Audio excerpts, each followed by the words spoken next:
Hello friends, कैसे हो आप सब। I hope you all are fine. इस वीडियो में आप समझेंगे फ्रीक्वेंसी क्या होता है, एंगुलर फ्रीक्वेंसी क्या होता है, उनके क्या यूनिट्स होते हैं। Frequency for periodic motion. Frequency is the number of oscillations और साइकिल्स और वाइब्रेशन पर यूनिट टाइम। कोई पीरियोडिक मोशन हो रहा होता है, साइकिल रिपीट होती है, जैसे कि सिंपल पेंडुलम में ये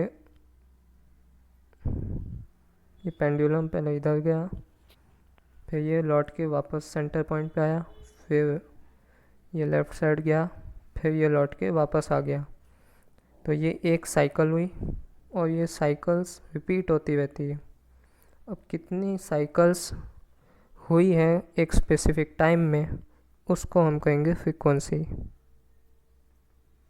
तो आप समझ गए होंगे फ्रीक्वेंसी का क्या मीनिंग है। एक और मीनिंग है the number of waves that pass a fixed point in unit time. यानी कि बहुत सारे वेव एक स्पेसिफिक पॉइंट से पास हो गए हो, तो उसको हम कहेंगे फ्रीक्वेंसी। एक स्पेसिफिक टाइम में कितने वेव पास होते हैं एक पॉइंट से।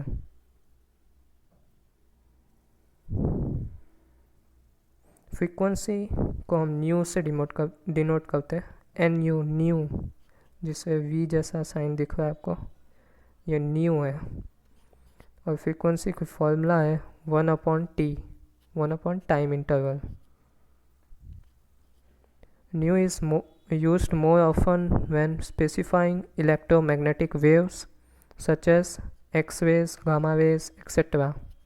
जब भी हम इलेक्ट्रोमैग्नेटिक वेव्स को स्पेसिफाई करते हैं, उस वक्त हम ज़्यादातर न्यू सिंबल का यूज़ करते हैं फ्रीक्वेंसी के लिए। ये देख सकते हैं आप, वेव एक स्पेसिफिक पॉइंट से जब पास होती है एक स्पेसिफिक टाइम में, उसे हम कहते हैं फ्रीक्वेंसी।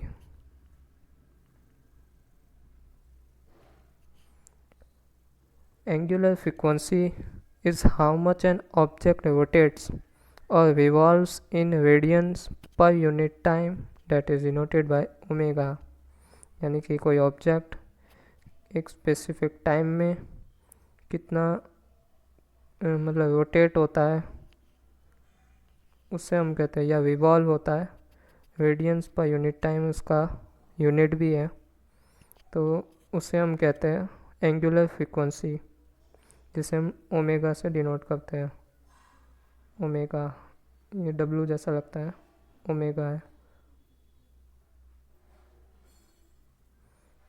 और इसका हम रिफर कैसे करते हैं, it refers to the angular displacement per unit time. Angular displacement क्या होता है, तो जब कोई ऑब्जेक्ट रोटेट कर रहा है तो उसका एक जगह से जब दूसरी जगह जाता है ऑब्जेक्ट, तो उसका सबसे छोटा जो डिस्प्लेसमेंट करता है उससे हम कहेंगे एंगुलर डिस्प्लेसमेंट, जिसे थीटा से डिनोट करते हैं। तो आपको समझ में आ गया होगा एंगुलर डिस्प्लेसमेंट क्या होता है, एंगुलर फ्रीक्वेंसी क्या होता है। Angular frequency is larger than frequency by a factor of 2π। 2π factor से ये एंगुलर फ्रीक्वेंसी से बड़ी होती है, इसलिए इसकी फॉर्मूला निकल आई omega equal to 2πf।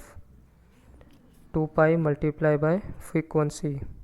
Frequency की फॉर्मूला क्या थी, 1 डिवाइड बाय टाइम पीरियड, तो ये बार टाइम इंटरवल से डिवाइड कर दिया 2π को, यही है इसकी मेन फॉर्मूला। ये दोनों ही यूज़ की जाती है हर जगह। और अगर आपने मेरे वीडियो को लाइक नहीं किया हो तो कर दीजिए, चैनल को सब्सक्राइब कीजिए और बेल आइकन दबाना न भूलिए। SI यूनिट ऑफ फ्रीक्वेंसी, ये मैं एंगुलर फ्रीक्वेंसी की बात नहीं कर रहा, हर एक के एंगुलर फ्रीक्वेंसी की भी और फ्रीक्वेंसी की भी एक ही SI यूनिट होती है, वो है हर्ट्ज़। और कभी कभी ये भी सेकंड, कितनी की है सेकंड्स में। कभी कभी कोई जगह पर रोटेशन हो जाता है, रोटेशन जहाँ भी होगा तो उधर हम ज़्यादातर रिवॉल्यूशन पर मिनट यूज़ करते हैं। और 1 हर्ट्ज़ यानी 1 CPS यानी साइकिल्स पर सेकंड। अगर कहीं पे आप देखें कि 1 kHz है या किलोहर्ट्ज़, तो 1 kHz यानी 1000 हर्ट्ज़ होता है, 10⁻3। 1 MHz यानी 10⁻6 हर्ट्ज़ यानी 10 लाख हर्ट्ज़। तो ये सब आप समझ गए होंगे। आई होप ये आपको अच्छा लगा होगा। वीडियो को लाइक करिए और थैंक्स फॉर वॉचिंग। ऐसी वीडियो आप देखते रहिए, मेरे चैनल पे ऐसी वीडियो आते रहेंगे, इंफॉर्मेटिव साइंस रिलेटेड वीडियोस।